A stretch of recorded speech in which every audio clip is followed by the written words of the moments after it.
the team feel? All right, all right. All right, all right.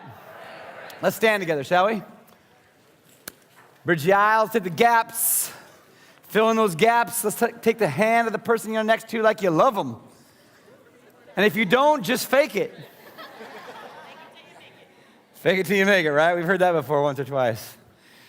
Heavenly Father, tonight we thank you for the Spirit of the living God that is in this place. Lord, we know that you want us to be better versions of us. I thank you for these warriors that are in the house tonight. People that are watching by DVD and by video. People that are committed to be better. They will not settle for mediocrity. They never dreamed of being average. They want to be exceptional. So because that's their heart, God, would you meet us where we are? Because we are here putting the effort out to be great. Now, Lord, I pray that greatness would settle as we become students of your word. If you agree with that, say, hoorah! Hoorah! You may be seated. All right. Don't you love, do you love energy? Do you love energy? I don't know, but I love to be energized. I don't want to be like, well, Christopher Robin, we're in the woods. Open your Bibles. Eeyore. Come on now. This thing called the life with Christ is full of vitality. When you live a life in the Spirit, there's a life of vitality that attaches it. And when you live a life in the Word and become a word-wise, doing your daily devotions, what happens is God will do something that you're going to find out this weekend. Oh, you are not going to want to miss this weekend of service.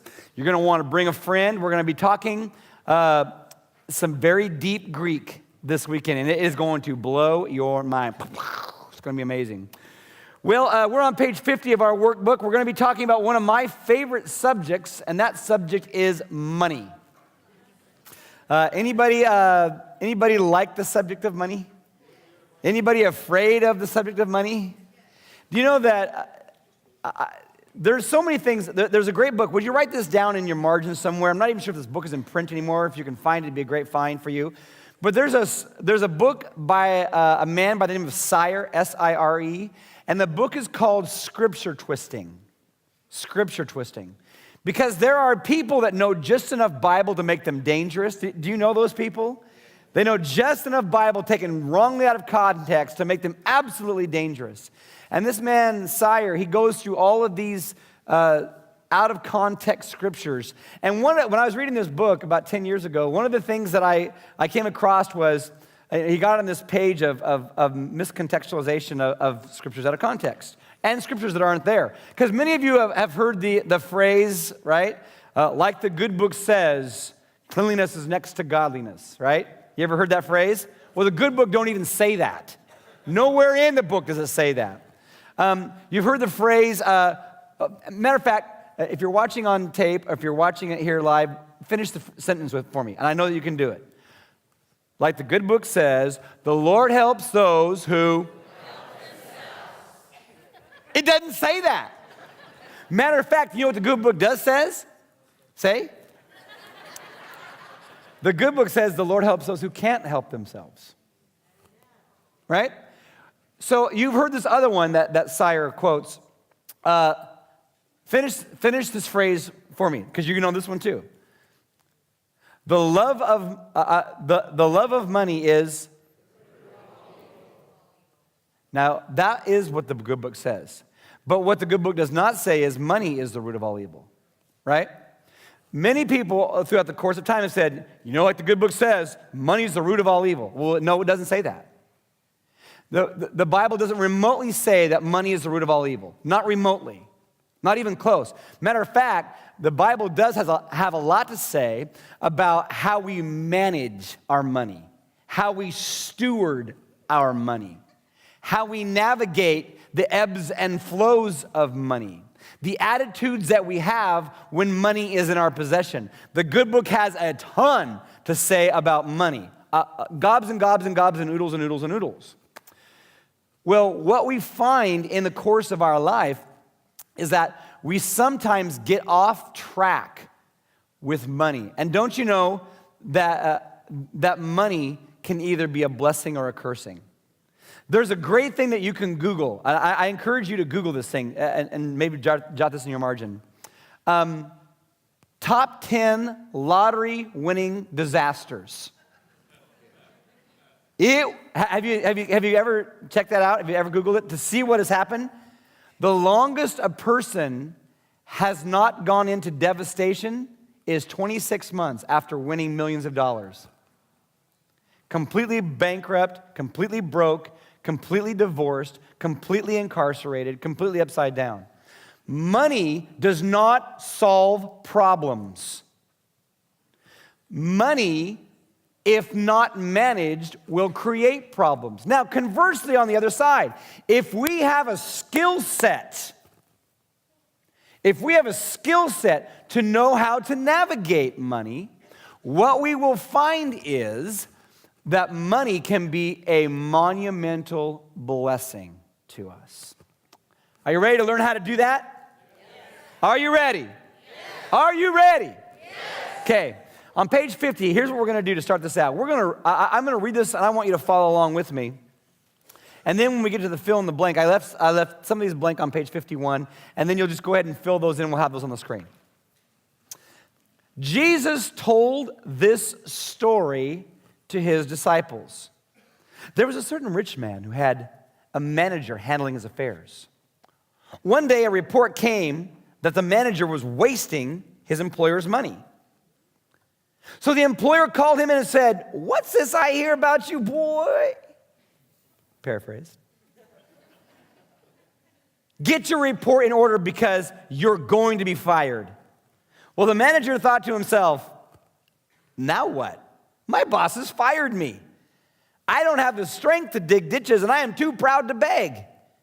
I know what to do to ensure that I have plenty of friends who will give me a home when I am fired."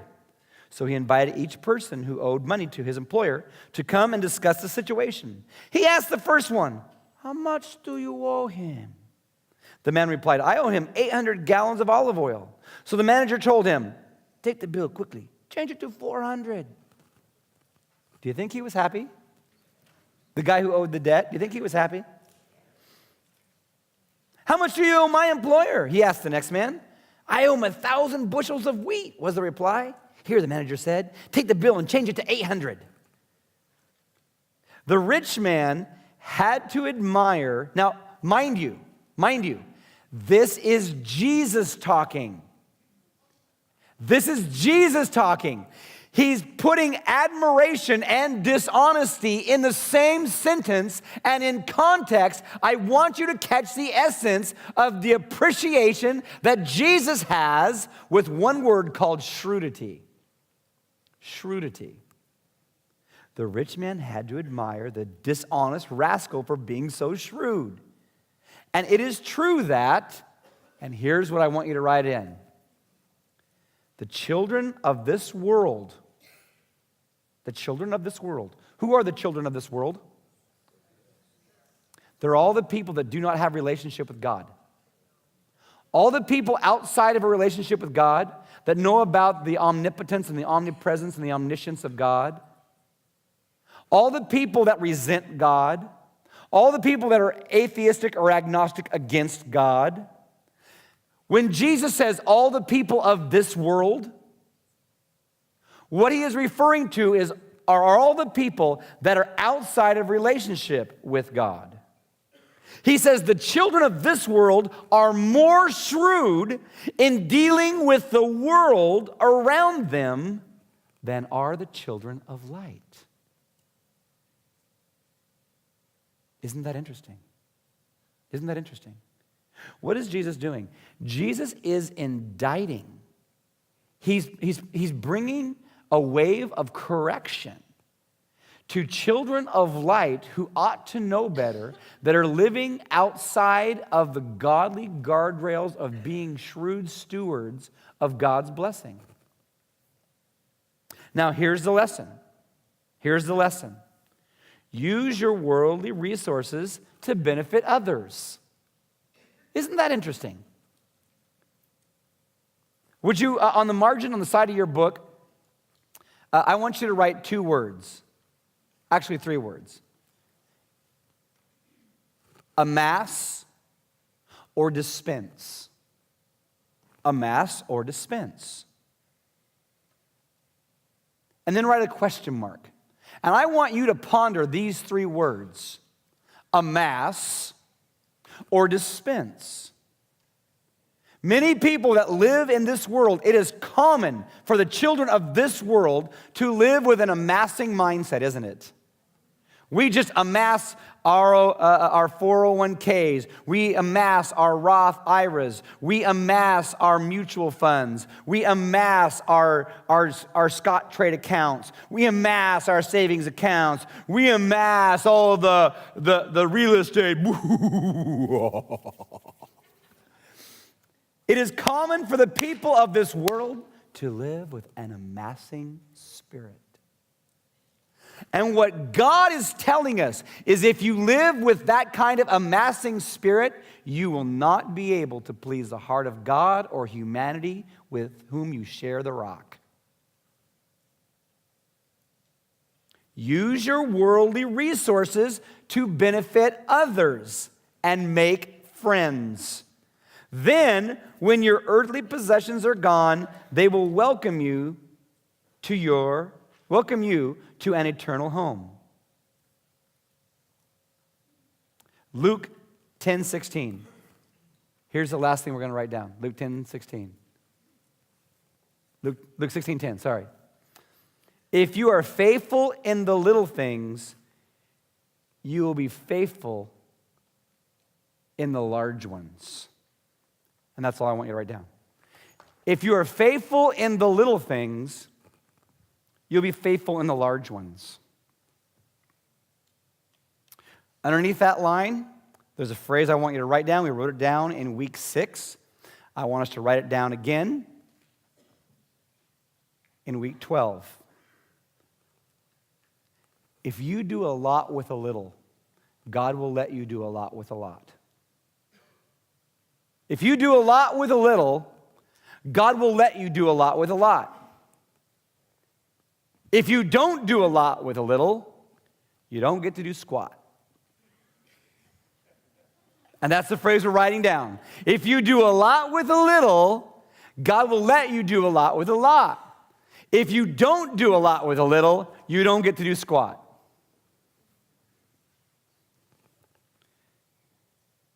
You see, when God interacts with us, and it's very critical, your theology at this point.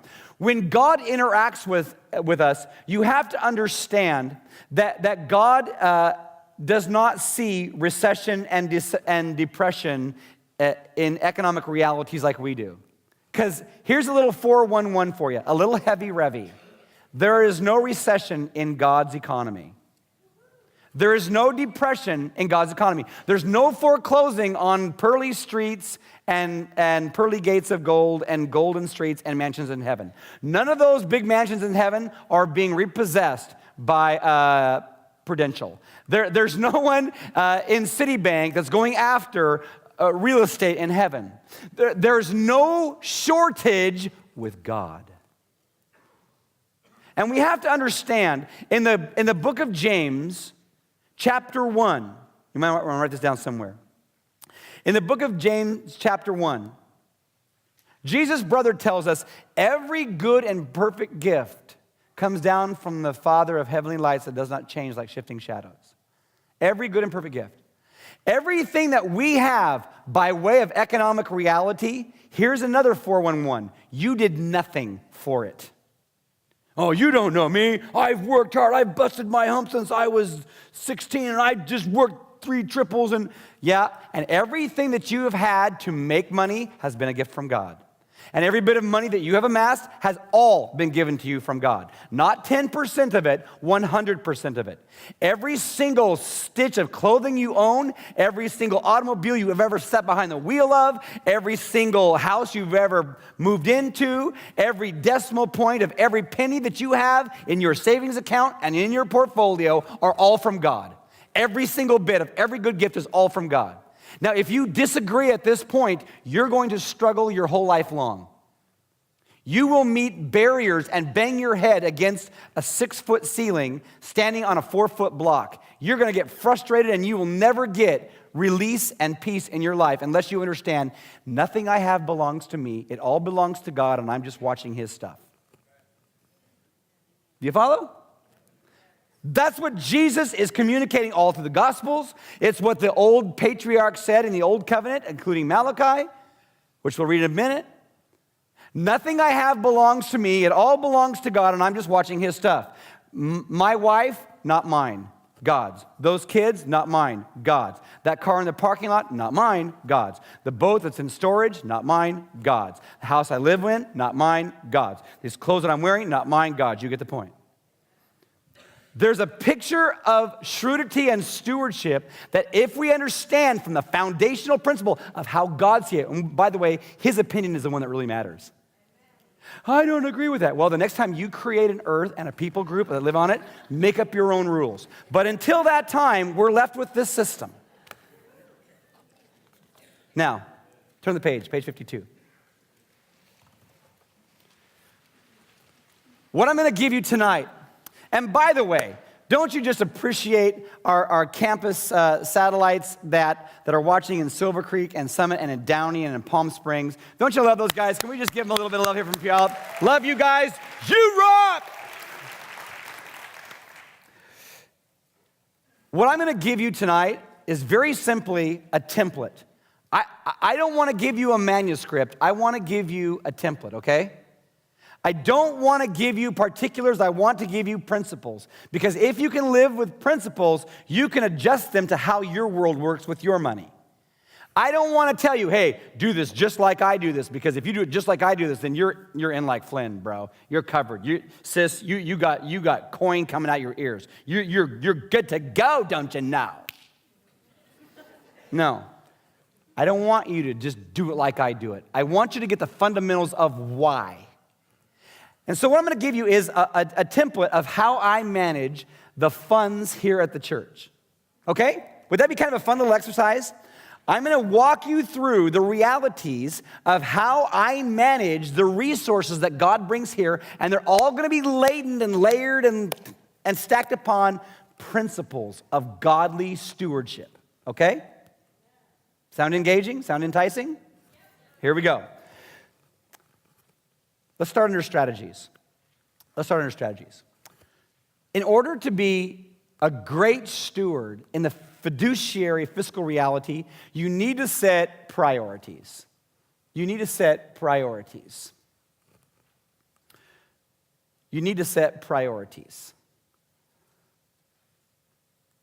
know that you have financial priorities right now, whether you know it or not? All of us have priorities. And it's quantifiable. It's measurable. Write this down. Where do I spend my time? Where do I spend my money? It'll show me what I love. You look at it. Where do I spend my time? Where do I spend my money? It'll show me what I love. Now, in Matthew chapter 6, write this verse down. Somewhere around you. Matthew chapter 6 and verse 19. Jesus is speaking, and he says something very interesting. He says, don't store up treasures here on earth, where moths eat them and rust destroys them, where thieves break in and steal. Store your treasures in heaven, where moths and rust cannot destroy, and thieves do not break in and steal. Let's read verse 21 out loud together on all of our satellites and on DVD or watching at home here in our campus. You ready? Here we go. Wherever your treasure is, there your desires of your heart will also be. Now, is Jesus saying, hey, be real irresponsible, run naked down the street with your hair on fire, not saving anything for the future, just be a crazy? No. Aren't you glad? He isn't saying that. This is literally a classic exaggeration. When you listen to Jesus speak and you look at his language, there is there's hyperbole in Jesus' actions and his voice and his communique all throughout the Greek language, which, by the way, this weekend we're going to be taking down some incredible Greek etymology. What Jesus is saying, take some inventory. Where is your treasure? Where do you spend your time? Where do you spend your money? It'll show you what you love. Now, in the priorities, I'm going to give you a little snapshot of my priorities of how we navigate the church. And here's a bullet point of 4 priorities. Number one, at this church, 10% of everything that comes into this church, we tithe. We tithe. Isn't that crazy? This church, this pastor, receiving, bringing in the sheaves, we will come rejoicing, bringing in every one of the sheaves, whatever a sheave is. Every bit of money that comes in here, 10% is gone. It's gone. Why? Because I want you to look at Malachi chapter 3, verse 10 with me. Malachi 3:10. Now, Malachi is the last book of the Old Testament, and after Malachi, often confused as Malachi, the Italian prophet, the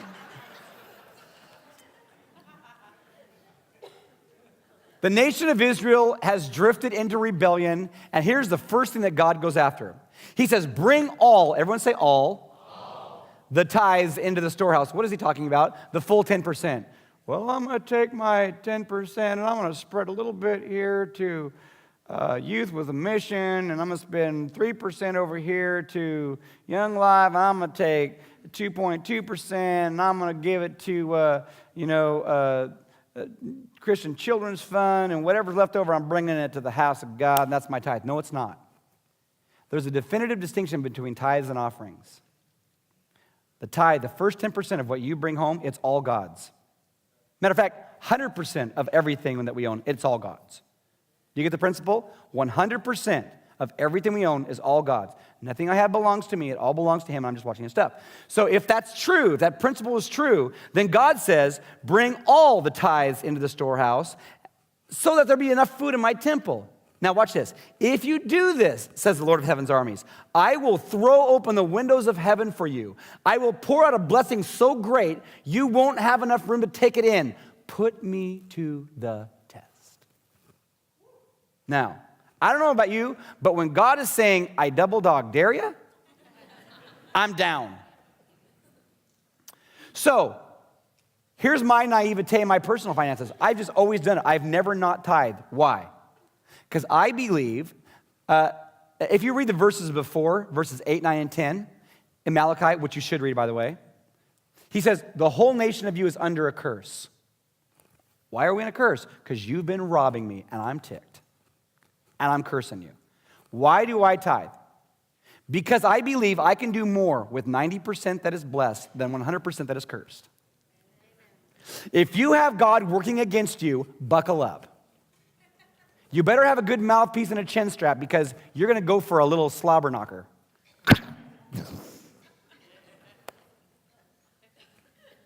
Right? So, here's what I know. I believe if God says to do this, that I will be so blessed that I won't be able to have enough room to contain it. And by the way, I'm a walking billboard that is true. And not just me, but everyone else who walks in that, it is unilateral. Either God is a liar or he's not. So, the first 10% of the money that comes in here, we tithe. Now, here's the second thing that we do in our priorities. We make our accounts payable. I firmly believe that people need to pay their bills. What a shock. And so when you tithe your pennies, nickels, dimes, and quarters to this church, the first thing that comes in from your money goes out.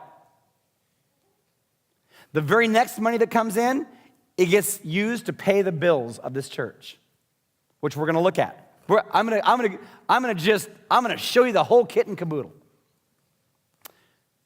The third thing that we do is we do our payroll. Isn't that the same thing? Your accounts payable and your payroll? No. Now here's how we make the payroll. Last person hired, first person paid. How motivated am I to have a lot of good tithes come in? Pretty motivated. I was the first person hired. I'm the last person paid. You know what that is? It's a principle of honor and taking care of those who can't take care of themselves. Then the fourth priority is the priority of savings. We save something every single weekend. When we first started the church, and we'll get into the weekly nut of how we break that all down, but our weekly nut was $946. We had to bring that in every single weekend or we were just dipped. Now, for the first year of the church, Tina and I supplemented the entire church. We didn't draw a salary. We invested $72K of our money to make sure this church would not die, no matter what. And we just siphoned it off until it was all gone, and we didn't care. I'm not whining about it, not crying about it. I'm thrilled to death that I got to help birth a church. I think God's pretty okay with that. Because this is why he sent his son Jesus, was to birth the church. I think he loves it more than anything else on the whole planet. So, when we were making savings happen, Rob, my controller, my executive pastor, we have a formula. We just do this. We do this first. We do this second. We do this third. We do this fourth. Well, he knew what was coming in other expenditures, and he said, we're not going to save any money after we do this, so I'm not going to put money in the bank. I said, nope. You put it in, then you transfer it out. You do it systematically, and you do it just that way. He goes, doesn't make any sense. It's so dumb. I said, principles always are, Rob. Just do it. Because don't you know the principles are dumb? For reals. But when we live with godly principles, God sets us up for blessing. Now, that's our strategy of priorities. Here's our strategy of alternate streams of revenue. Here's how I think. Now you think about a church. Think about a church, okay? Let's contrast the church. Let's think about Quorum Ford, right? You walk into a car lot, and you buy a car, you give them money, they give you a car, they've made a profit, lots, and they make a product. You think about somebody who comes and mows your grass. They come and mow your grass, you give them money, they've conducted a service. Think about this. We open the doors and pass a little blue bag. Does that just seem like bizarro land to you? We're running this business called the church, like, here's a bag, and I hope you're being obedient, because if you're not, we're dipped. There's no product, there's no service, there's just obedience or not obedience. That's it. So now, some churches live week to week scrambling and wondering, but you know what? I'm just, call me paranoid, but I'm just not going to live that way. Thank you for your obedience. We bless you. I have a job because you're faithful and obedient, but you know what? I'm also going to create other streams of revenue because I'm just not going to sit back and go like, gee, I hope these people are really, really obedient because I'd like to eat. You know, I'm just not going to do that. So here's my school of thought. I've always looked through the lens of alternate streams of revenue. Why? Because of Galatians chapter 6, verse 5. Galatians 6, verse 5. Let's all read this verse out loud together. Ready? Here we go. Each of you must take responsibility for doing the creative best you can do with your own life. Isn't that interesting? We must take responsibility for doing your creative best. I've always had a job, but then I've always had my other irons in the fire because I want to think about alternate streams of revenue. Why is that so important? Because it follows the complete template of the parable of the talents.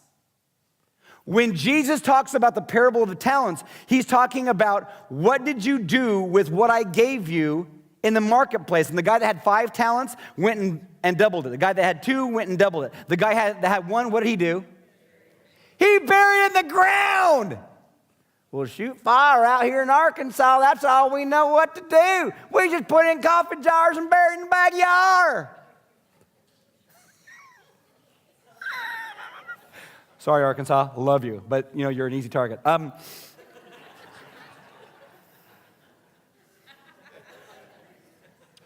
So just walk with me here. We'll fill in the blank. These 3 bullets.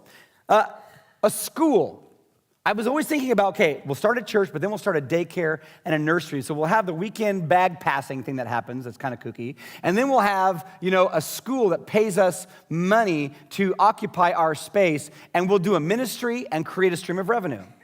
The next thing I did was I thought, okay, let's buy a few rental houses.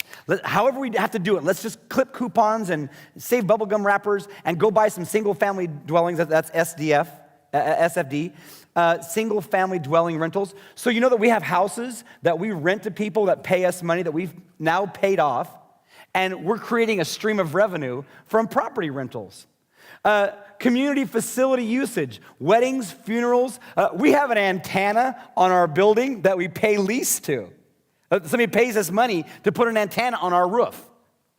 The antenna just sits there. We make $5,000 a month off an antenna that we do nothing for. Rock on.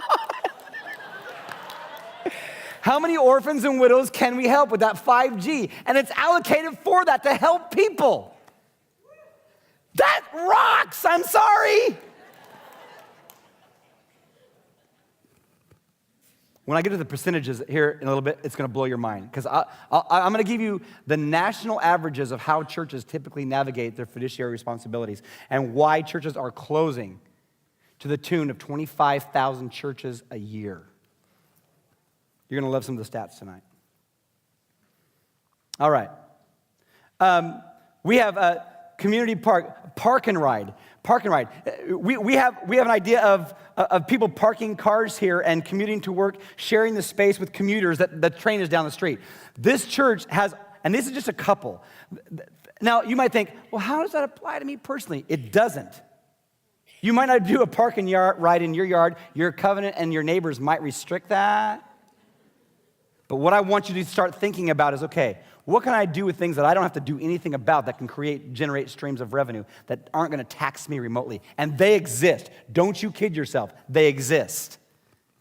But have you dared to go down that road of thinking?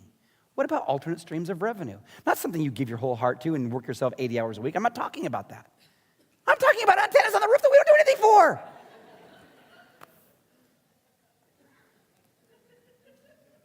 Okay. Identification.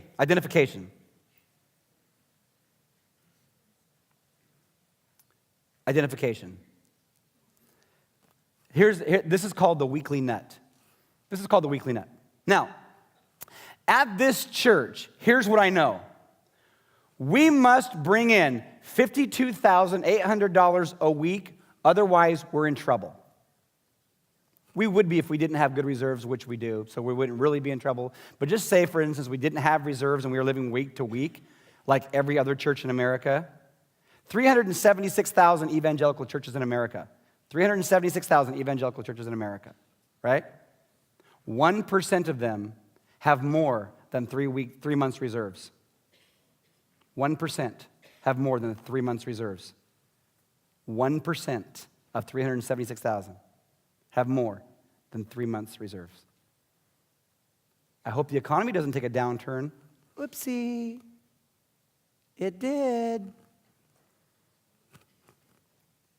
Now, there's a weekly nut that we have to crack. And we know it. This is just the reality of our life, and you have it in your life, don't you? You have monthly expenses that you know what your obligations are, or do you or don't you? Now, here's your homework assignment. Here's what I want you to do. Side by side, I want you to make a list. On a sheet of paper, after you go home from this place, I want you to write out, what is it that I bring home a month? What's my monthly income? And then I want you to go and I want you to write a bullet point, absolute, exhaustive list, bullet by bullet by bullet, what your obligations are every month. And do some creative math. Some of you have been ducking this because, quite frankly, it would scare you to see the deficit spending you've been doing. You know what? Be at great peace because Jesus, Daddy God, is watching you. And we have a great ministry called Financial Peace, a Dave Ramsey thing that we can walk you through. We can train you how to be out of debt in 1 year. We can train you to have reserves. We have the tools in this church to show you how to do that. Dave Ramsey, Financial Peace. Now, what is Psalms saying about this principle of identification. Let's look at Psalm 139, verse 23. Psalm 139, verse 23. Here's what David says: investigate my life. Investigate my life, O God. Find out everything about me. Cross-examine and test me. Get a clear picture of what I'm all about. You know what we need to do with our finances? We need to have a clear picture of what we're all about, and we can't do that without some kind of assessment and some kind of investigation. Many people have buried their head in the sand. They won't look at it because it's just too scary, and they don't know how to do it because no one ever showed them. Well, we're changing that, aren't we? Because we're not going to let money be a millstone around our neck that's going to hamper us from becoming all God wants us to be, are we? We're going to ascend, aren't we? We're going to ascend, aren't we? We're not going to bury our head in the sand and ignore this. We're going to get a rein around this. We're not going to live frivolously. We're not going to live with frivolity. We're going to live with discipline as it pertains to our finances, because that is the number one thing that's keeping people in chaos and out of peace. Do you know what the three big killers of marriages are? I'll give them to you in order: finances, infidelity, and communication inadequacy. Those are you talk to any person in marriage that's having problems, it's finances, it's infidelity, and it's communication inadequacy. And trust me, 26 years of ministry has taught me that that's cooperative fact. This is a real deal, folks. We've got to get our arms around this, and we can. Say this out loud: I can. Do this. All right. All right. Okay, so what is the weekly net? Okay, so for us, the first thing it's costs. Costs that come weekly, monthly, biannually, or annually. And don't you know that's how bills come? You have bills that come weekly, monthly, bi-monthly, or annually. Okay? Now, what else makes up our weekly net? Our events that will be coming up in the course of a fiscal year. The bonuses that I want to pay to our staff members that are vocationally employed here so that they can get a raise or a bonus of some sort. This year, we didn't give the staff raises. I didn't feel like in this, I haven't taken a raise this year. Last year, I didn't feel in the fiscal climate that we were in that would be responsible for this church staff when people are losing their homes and jobs to take a raise. I just didn't feel we should do it. So we didn't. But you know what I did do? I had money set aside for bonuses that I surprised them with to create morale and put a little into their sails of their soul. And if you ask any one of our staff, it wasn't a gob of money, but it was enough money to let them know that, you know what my contribution is valuable here. And nobody's doing this for money here at the staff. People are doing this because they love God. And we all have our eye on the ball here. This is not about a paycheck for us. This is about how we can change the world for God. We all have our eye on the ball. All 37 of us. We all have our eyes on the ball. But I know that there is something about M cubed, right? We talked about M cubed.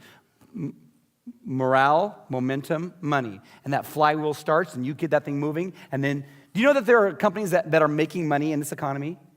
There are companies that are making money right now. We're making money right now in this economy. Okay? Conferences. We want to educate our people, so we set money aside. That's an identification. Now, there's another thing, other than the weekly net in the identification section, called addition by subtraction.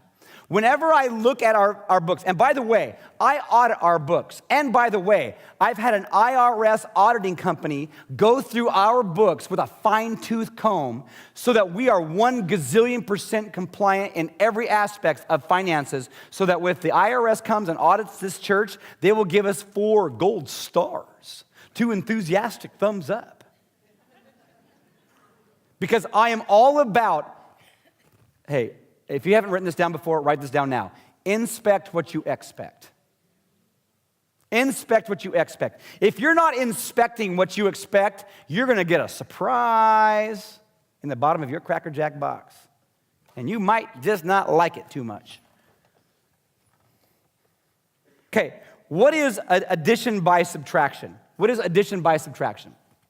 Because that's part of our identification process. Well, here's what I mean by that. When I took over the church in Seattle, I was 27 years old. I have a business background. My degree was going toward business before I shifted gears and went into ministry. So I'm competent and capable of handling the fiduciary realities in any business endeavorance. I ran my dad's bar for him. It was crazy. My dad was a knucklehead. And when my parents divorced, I was between Coeur d'Alene and Kingston every single weekend, helping him do his books when I was 16 years old.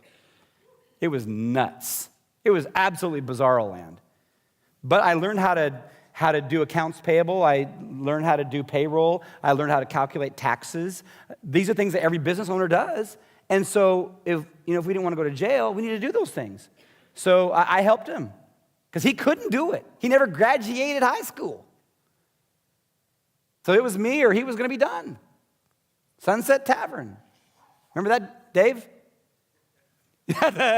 Don't you giggle now. Yeah, some of you don't know this, but David is my cousin.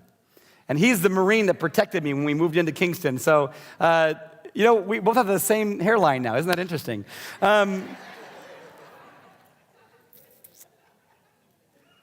What is the addition by subtraction? Well, I moved into the church in Seattle, and I was looking at all of their books. And you know what was crazy? Here's the first thing that you do when you're doing identification. You identify costs that are no longer necessary. You identify costs that are no longer necessary. I started doing an audit of the books. They were writing checks at that Living Way Foursquare Church every single month, $172 for a storage locker. I said, wow, that's kind of cool. What do we got in storage there? I don't know. So I said, where is the storage locker? I don't know. So you know what I did? I got in my little car. I drove down to the address where the bill was being sent. I had the manager open up the storage locker, and you know what was in it? Nothing. Not a bloody thing. Not one paper towel, not a chair, not a piano, nothing. We were paying $172 a month for nothing. How happy was Jesus with that indifference of the widow's mite? Good on you, mate. Good job. There are things that you're throwing money at right now that absolutely have nothing to do with nothing. You need to stop. But you're not going to stop until you assess and investigate, right? That's what David said. Investigate me, search me, try me, crisscross me, reveal anything in me. Let's not be afraid of this stuff. Let's roll up our sleeves and get into it because we can. Okay, number two, identify costs that are necessary but no longer affordable. No longer affordable. What am I talking about there? Well, here's the deal. If you find yourself in a financial way, do you know that the average American household, now this is the average American household we're talking about here, has 3.1 vehicles per household. Yep, 3.1 vehicles per household. Now, some of you blow that away by a lot. Some of you don't measure up to that, but that's why it's called a median, an average. Tina and I had 2 cars when we were living in Seattle, pastoring the church. And do you know what I wanted? I wanted a hot tub in the worst sort of way. Because when I sit in a hot tub, I just relax. And we lived right close to I-5 on First Avenue in downtown Seattle. And we had this cool little lot. And I would sit in my hot tub, and I would hear I-5, and it sounded like the ocean. It really did. You go to the ocean and have that roar, constant roar. I was like, oh, thank you, Jesus. Well, Tina was I trust you, Raj, but really? Yes, really. Well, we didn't pay cash for the hot tub. We put it on credit. And when it came time to balance our accounts, we were short. And so you know what I did? I took my car and I sold it. Now, I'm the senior pastor of a large burgeoning church in North Seattle, and I'm riding my bicycle 4 miles to church. That may sound kind of noble to you, but when it's 28 degrees outside on Saturday night services, and I'm riding with Dumb and Dumber, snot frozen, I had a little light hat, little reflectors, little reflective shoes. No. Listen, 2 years it took me to pay off that stupid hot tub. I was mad every time I got in there. Oh, God, hate this thing. Sell like the ocean, sell like the ocean, sell like the ocean.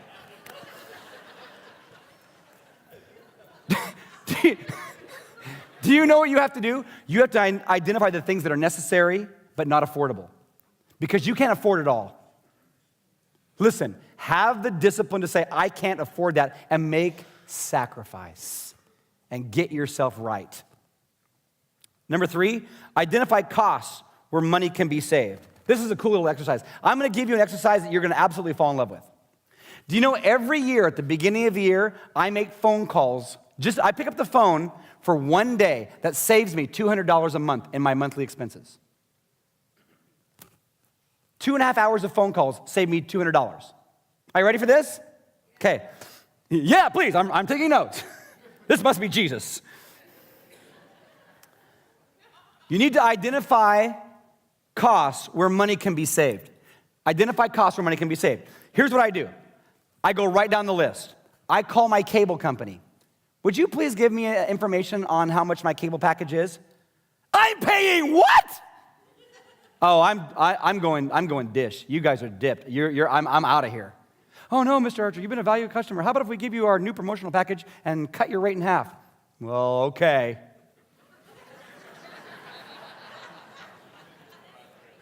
I call AT&T in January of every year.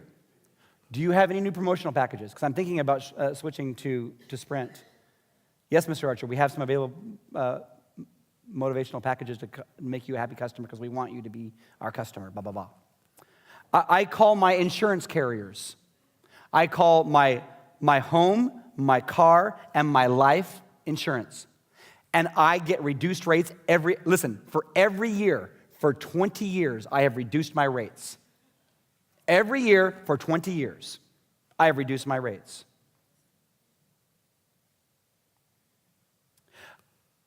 We take a little inventory, Tina and I, when we're doing our books. At the end of we do our bills together. If you're married, you need to do your bills together. Don't make one person do it. That is so chicken stuff. It's chicken. Step up and be aware, right? So you know what? We take inventory about how many times we eat out a month. Ooh, there it is. We turn off our lights when we're not in rooms. We take shorter showers. We carpool when we don't have to drive separately. We have credit card disciplines. You want to hear about this discipline? You'll love this heavy, Revy. You pay off every single credit card at the end of the month, and if you can't pay it off, it goes in the silverware drawer, and you don't touch it until it's done. No kidding, no joke. Tina and I have 0 credit card debt. 0. 0. And in 22 years of marriage, we have never carried a balance on a bank card. And let me just tell you, there were times we were at Wendy's, all-you-can-eat 99-cent chili, having 7 nights a week chili. And when it got to our house, we didn't need to have the gas furnace on.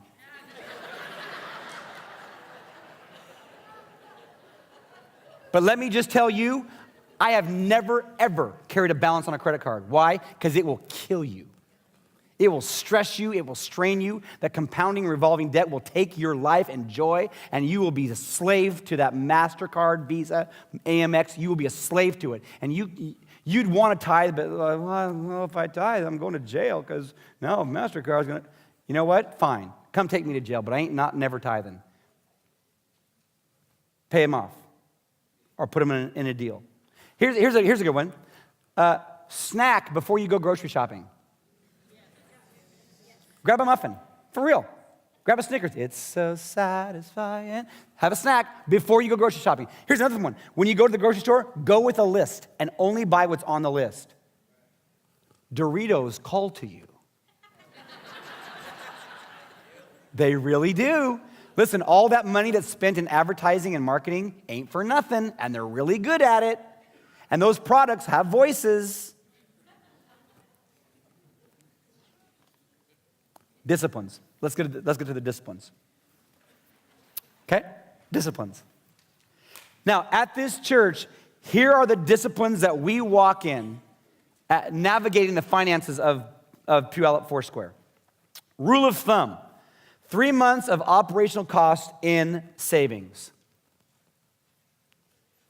When we started this church in 1998, Tina and I took $2,800 and put it in our church savings account of our personal money, and we said, this will be the reserve that is never touched. It's not negotiable. That's a non-negotiable reality, unless, of course, there is a natural disaster that's going to make the church close. Then we'll touch those 3 months. In this church, we have never, ever not had 3 months of reserves. Never have we not had 3 months of reserves. No matter what, we've had 3 months of reserves. Rule of thumb, number 2. Any more than 3 months of OC or operational cost, we conservatively invest. We don't go down to the Emerald Queen when we get over 3 months and go like, Daddy needs a new pair of shoes. We don't do that. We don't do that. Now, number 3, discipline. Ensure something, everyone say something. Don't be afraid of $5 being deposited in your savings account at the end of the month. Don't be afraid of that. Why? Because it's not a particular, it's a principle. Don't be afraid of $2 being transferred into your savings account. Why? Because it's not a particular, it's a principle. And when you start putting money in a principle into a savings account, you will actually have one. You will have one. Now, ensure that something goes into savings account. I use a 17% rule at this church. Here's what we do. 17% of all that is left over after priorities are satisfied is saved. We'll go through the bullets. I'm going to come back to that. The remainder of the money, 83%, is set aside for discretionary spending. 83%? How do you have 83% left over? 83% of the 100% left over. After we have paid our tithes, made our accounts payable, made our payroll, we save. And whatever is left after those 3 bullets, 17% off the top goes into savings no matter what. We have never, ever not done that in 12 years as a church. Never have we not done that. Now, it's been transferred out the same day, but we've done the discipline every single day. We go to the bank. Right? Discretionary spending. Isn't that fun? Don't you love that term? Discretionary spending. What does that mean? I can do whatever I want. Well, we don't live with a whatever we want kind of mentality. Now, here's another one. Disciplines. I've always thought this way. Buying dirt won't get you hurt. Now, we all know that real estate and property values have done what they've done. They've been crazy over the last couple of years. But I don't overextend. I don't leverage us to a place based on our percentage caps, which I'm going to get to shortly.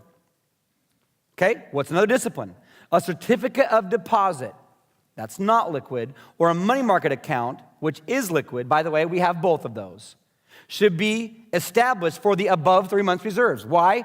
We don't want to have a gazillion dollars in savings making us no interest. That doesn't make any sense. It's a flagrant violation of the principle of the parable of the talents. That's burying your money in the ground. If you have more than 3 months of reserves and savings, don't leave more than 3 months of reserves and savings.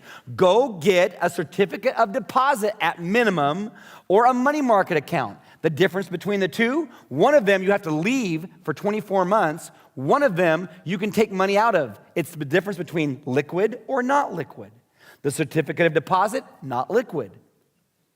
Money market account, liquid. You make more interest than a savings account. So do you get the conservatism? Some of you are going like, man, you should buy some mutual funds, or you should go get a hedge fund manager. No, that's not for me, because I'm not going to take risks with your money. That's bad stewardship too. We're going to be conservative above what is not wise. Savings account, 3 months above, not wise. You need to raise the water level and create more interest off other vehicles of creating revenue, right? Make sense? Not hard, not rocket science, but we can walk through this.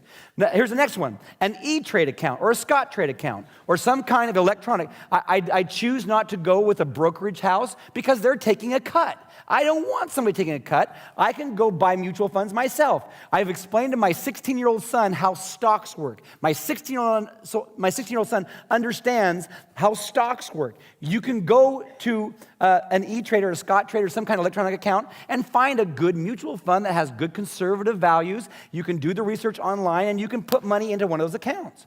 It makes good sense. You know what else we have here? We have living trusts set up here. Alternate streams of revenue, right? There are people, believe it or not, that actually die of old age. And they have wills.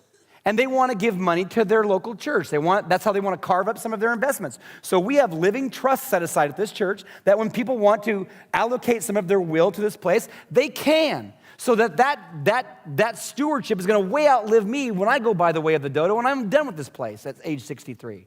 When I'm done here at age 63, then someone's going to put money from a will, like $1 gazillion, and it's going to bless the next generation. And doesn't that really resonate like Jesus, thinking about the people that are coming behind you financially? Rather than living for yourself and amassing, I'm not living with an amassing mindset. I'm living with a dispensing mindset while I'm being frugal and wise with money. Okay. Restrictions. I want to give you this verse, Proverbs 23:2. I love this verse because not only does it help you in your dietary endeavorances, but it also applies to your financial frivolities. If you're a big eater, put a knife to your throat. Oh yeah? Swallow that, big boy. See how well? Don't you love Solomon? Isn't he rich? Yeah. Try going down that windpipe. Try going down that esophagus, you big hunk of dough. What's he talking about? Literally putting a knife to your throat? No. He's talking about exercising. You're going to love this. Write this down. The discipline of restraint. The discipline of restraint. Do you know that the discipline of restraint is just as passionate as a discipline as any of the other disciplines that exist in the Bible? The discipline of restraint. The discipline of restraint. Okay, so what are our restraints? You're going to love this. I think you're going to love this. Right, Jesse? You're going to love this. Here's the first discipline of restraint that we practice here. We practice salary margins. Salary margins. Okay, what is that? Well, I attempt to keep our salaries between 30 and 38% of our overall spending. Benefits are not in that number. They're classified in operation expenses, another classification allocation. But everything that has to do with payroll, our taxes, our gross pay, we have self-imposed salary caps at this church started by moi. We are not going to pay more than 38% to operate with salaries. Now, we are a 501c3, not-for-profit organization. Would you care to venture? No, there are two classifications of 501c3s. There is the church world, and then there's the not-for-profit beneficial good deed doers world, right? What's the group up in Federal Way? World Vision, right? Not the church, but a good deed doer, 501c3, not-for-profit. Of course, they're a Fortune 500 company. I don't know how that really all works out in the grand scheme of things, but anyway. The church world, 376,000 evangelical churches in America. The median, the mean, the middle of all salaries paid to 501c3s, you ready for this? 54%. 54% of the money that all comes in, all going out to salaries. We've put a cap at 38%. We're not going to go above that. Why? Because we want to actually do ministry here. We actually believe that ministry doesn't happen within the confines of four walls. We believe it happens all over the world. But if you're going to do that, guess what that takes? It takes money. And if you're spending all of your money on your salaries, guess how ineffective you're going to be? Pretty. Okay? Here's the second one, real properties. What are real properties? Well, here's what I attempt. I attempt to keep our mortgage leases below 33%. What does that mean?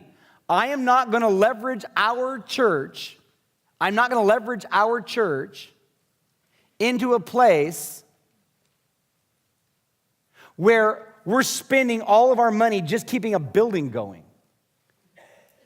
You know what's cool? We pay 20% for mortgages and leases. 20%.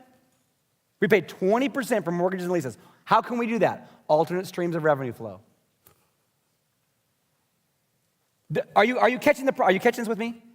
Are you catching the principle? I know it's a lot, but I just want you to get your teeth into at least a corner of this and hold on like a pit bull or a yip dog. Now, of the 370,000 evangelical churches in America, you'd be interested to know that the average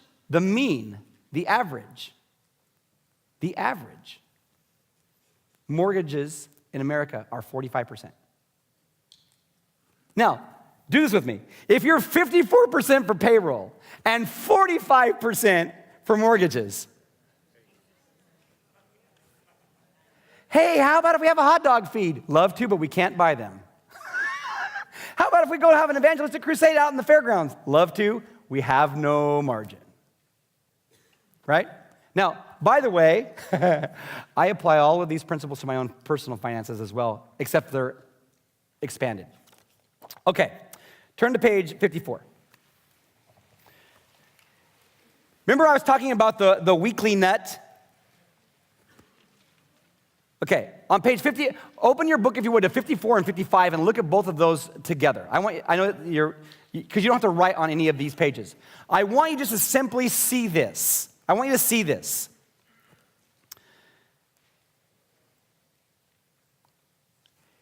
These are the line items on page 54, the line items of this church that we have identified as what will be either a weekly, a monthly, a bi-monthly, a quarterly, or an annual expense. Because that's the column all the way over to the right is how these monies are paid. The column in the middle is every week how much is saved. Okay? Now, here's the interesting thing in the church world.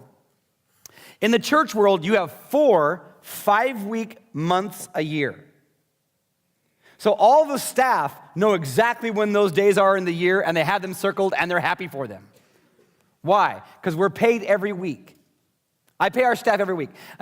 Some people are like, man, that's a lot of extra book work. You could save money on checks and wear and tear on your HR and on your controller. I know. But you know what? I also know that people like getting paid every week.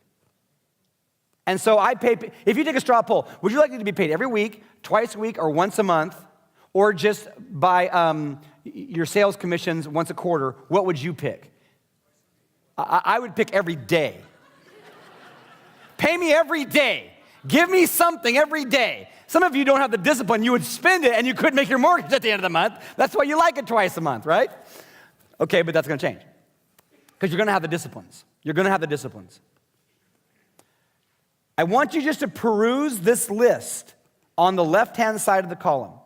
Because now listen to this. Here's what's really cool. We base our budget, now listen to me, listen carefully. We base our budget on a 4-week month, knowing that 4 times a year, we're going to have what? Extra cash coming in that's not accounted for. Guess what that gets to do? That gets to go help people know about Jesus all over the world. You see, if we're living from week to week with the little velvet bag that's going by going, oh God, please talk to someone's heart and have them be generous, otherwise we're just dipped, this place isn't reaching anyone for Jesus.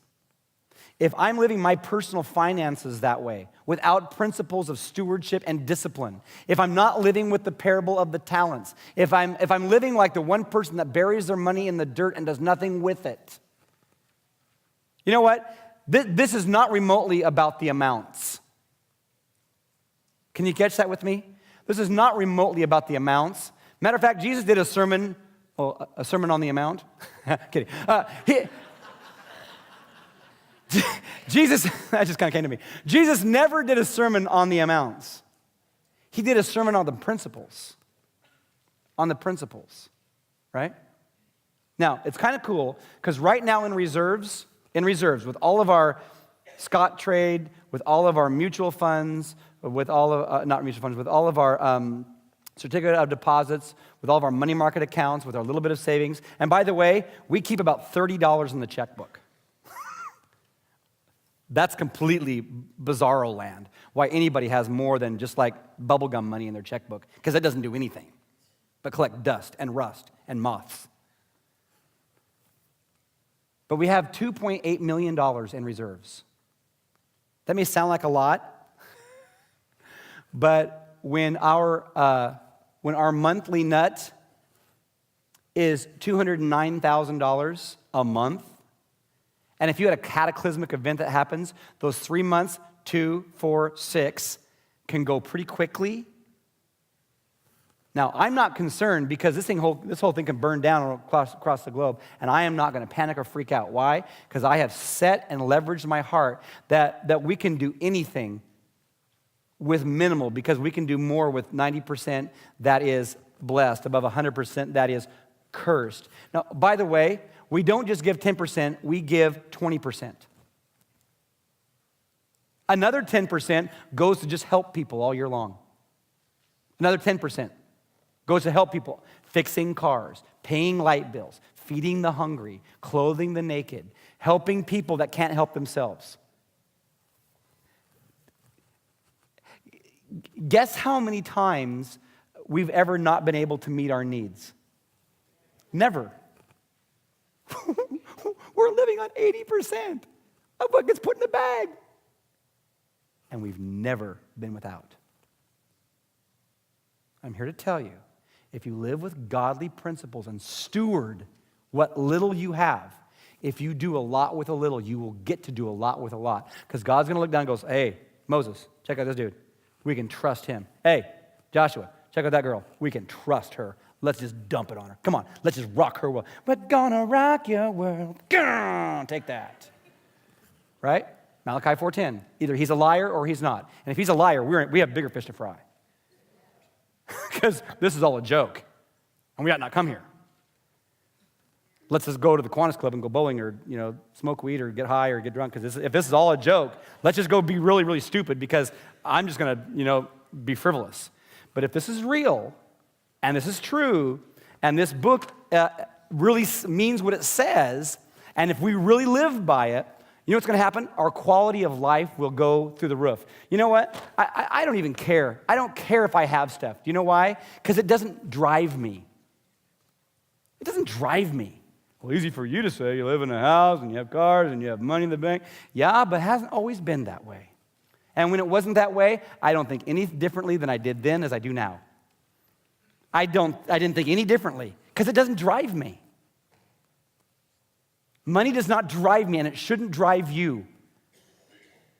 It shouldn't drive you crazy, and it shouldn't drive you to achieve, because if it does, there's a symptom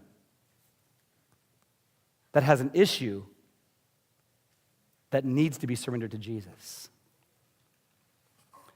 So what I have in this book for you, I laid it all out for you. So one of my pastor buddies says, you're going to tell your church how much money they need to bring in and how much money you make? You're going to tell them? I go, of course I am. He goes, that's so stupid.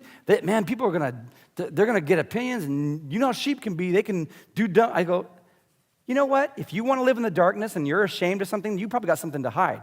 I got nothing to hide. I want to help our people learn how to navigate their finances, and I'm going to turn the lights on. No cockroaches, no mice, no secrets. We're going to get it in the light and keep it in the light. And guess what? When it's in the light, boy, you have nothing to worry about and fear. And you know what? I am really proud of our church council, who have fiduciary responsibilities alongside me. I'm proud of our church staff. I'm proud of our church people. Proud. Because I think Jesus is proud of us, how we're navigating what he has given us to reach the world. It's kind of cool because we have about 43% of discretionary money to just do whatever we want. And we do lots. We're starting churches all over the world. We're buying technology to get the gospel all over the world. We're helping people locally here in our own community. But you know what? Your world can't be about you. There's got to be, you know what? There's got to be something in your life that's nothing in it for you. You want to find out how deep your faith goes? What are the things in your life that have nothing in it for you that you're throwing your heart into? No payback, no fringe benefits, no homie hookups, no climbing the corporate ladder, no greasing the wheels, nothing in it for you. There've got to be those things in your life that have nothing in it for you. Because when you get there, do you know what happens? God goes, hey, Esther, take a look at this dude. There's nothing in it for him. He's just giving it away. Let's just drown him. Come on, let's bury him in Benjamins.